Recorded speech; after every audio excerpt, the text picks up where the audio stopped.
Alright there now folks, how are we all doing? So in this video right now, I'm going to go through another statistics question with you. This one involving a bar chart. It's still pretty basic stuff here. It's from 2015 paper 2 question 4. Remembering that all statistics questions are from paper 2. Okay, so we have a bar chart here, and this is the number of new cars sold in 1 year. Yet again, apologies for the handwritten version I had left my past papers in the school prior to the lockdown.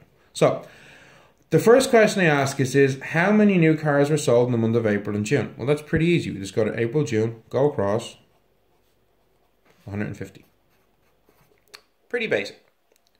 Now, the next question I ask is okay, in the months of October and December, there were exactly half as many new cars sold as in April, June. So how many new cars were sold in October, December? So if it was half, that's 150 divided by 2, which is 75. Okay? Then they ask us, draw a bar for October. So if they want us to draw a bar for October, we're going to go up, and this is 50 and 100, so we're going to go halfway up between 50 and 100, okay? Let's just check. How good am I at? Yeah, I could go a bit higher. Obviously, when you guys are doing these tests, you will have nice gridded paper. But there you go. Okay, so 75. And how do you get that? The number of cars sold December, October was half what was sold April, June. So 150 divided by 2. Okay? When were the most new cars sold? Well, quite clearly we can see January, March. Okay, now, and they don't ask us this, but you could get asked it. And it's technically not a stats question, it's a common sense question.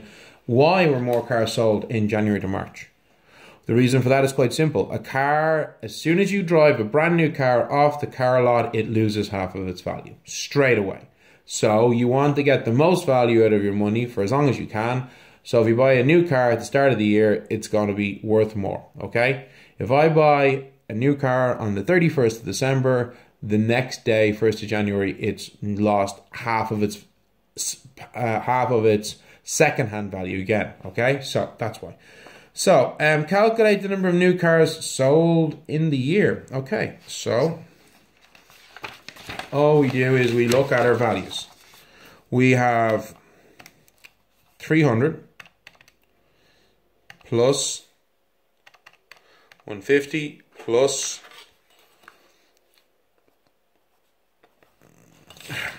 200 plus 75. 725.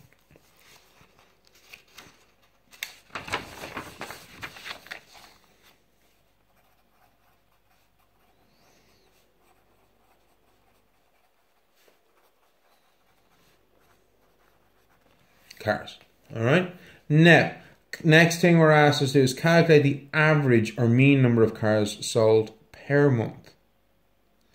Okay, well if that was the total number of cars sold, there's 12 months in the year, there's 12 months in the year, 725 divided by 12 is equal to, give your answer correct to one decimal place, 60.4 cars. Okay? I'm now also very quickly going to do question 5, which is from the same paper. Short question, only 2 parts to it. Which of the following is a mode? Is the middle value in an ordered list? No, that's the median. The biggest value in a list? No. The most common value in a list? Yes.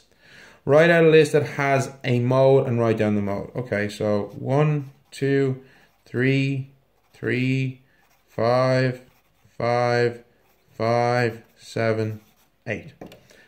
Well, there's 2 3s here, so maybe that's the mode. But no, it's not, because there's 3 5s. 5 actually occurs the most often, so that's the mode. Okay? And there you go. So, there you go, folks. Nice and simple. Hope these are helping you. Try to be doing more of these. This is the kind of questions that you can expect to get in your exam. Alright? So, thanks everybody. Keep up the excellent work you've all been doing, and remember to wash your hands. Bye.